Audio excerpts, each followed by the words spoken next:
প্রথমে তোমাদের একটি ভিডিও দেখাবো, তারপরে ভিডিওটি সবচেয়ে ফানি কমেন্ট গুলি পড়ে শোনাবো। রিয়েলিটি শোতে গিয়ে যে আমাদের এত বাজে খাবার দেওয়া হবে সেটা সত্যি আমরা ভাবি। আমাদেরকে নিয়ে গিয়ে আমার সাথে যে এত বাজে ব্যবহার করা হবে সেটা সত্যি জানতাম না। বাড়িতে এসে মাংস রান্না করে খাচ্ছি কারণ আমাদের খেতে দেওয়া হয়নি। প্রায় 7 দিন, মনে হয় 7 দিন পর আমি বাড়ির খাবার খাচ্ছি, তাও আবার চিকেন, আমার ফেভারিট।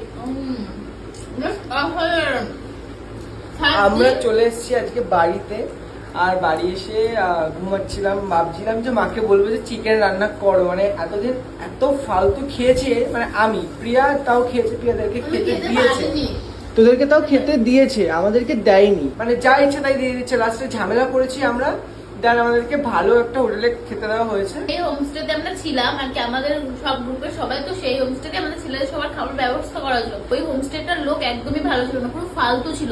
মানে নুন কম হচ্ছে, ঝাল কম হচ্ছে, সেটা বললেও সমস্যা, সেরকম খেতে পাচ্ছিল না। ওদেরকে ভালো ভালো খাবার দিয়েছে। হ্যাঁ, তারপরে বলার পরে আমরা যেখান থেকে খেয়েছি হোমস্টেতে, যেই সেখানে ওদের নিয়ে এসেছিল, সেখানে সব ছেলেদের খাবার ব্যবস্থা করেছিল। তো বাড়িতে সাথে সাথে দেখছি মা মাংস রান্না করেছে, সেটা দেখে আমি একদমই লোক শোনাতে পারছি না, কারণ অনেকদিন পর আমি মাংস খাচ্ছি, আবার বাড়ির মায়ের হাতের মাংস। একদম টেস্টি, মানে জীবন ফিরে পেলাম। মানে আমি কিছু জানাইনি, মানে জানাবো কি করে যে এরকম খাচ্ছি। আমরা যদি বলি যে আমরা এরকম খাচ্ছি, তাহলে এনারাও টেনশন করবে যে এভাবে কি খাওয়া যায়। না, খাওয়া না, খুব বাজে সকালবেলা বলছিল যে খাওয়া দাওয়া খুব খারাপ, আমরা ঠিক মতো খেতেই পারিনি। যে জন্য বাবাকে বললাম, ওর বাবা তারপরে তাহলে একটু মাংস নিয়ে এসে, আমি ঠিক আছে নিয়ে এসো। ওরা ঘুমাচ্ছিল, ওই এনে দিয়ে গেছে, আমি রান্না বান্না করে ওদের কমপ্লিট করে ওদের দিকে উঠলাম। এতদিন পরে মনে হচ্ছে যে বাড়ির মাংসটা খাবো, এবার জানি না কেমন হয়েছে। আমি লেবু ছাড়া খেতে পারি না, যে লেবু আছে আমার জন্য ভালো হয়েছে। ঠিক আমার মনে হয় যারা যারা ওখানে ছিল তারা আজকে বাড়ি গিয়ে কেউ খাসির মাংস খাবে, কেউ মুরগির মাংস খাবে, মানে খাবেই খাবে, আমি শিওর। কিন্তু ওখানে রান্না ওরা মশলা খায় না, ঝাল খায় না, কোনো কিছু খায় না, তো রান্না অনেক ডিফারেন্ট।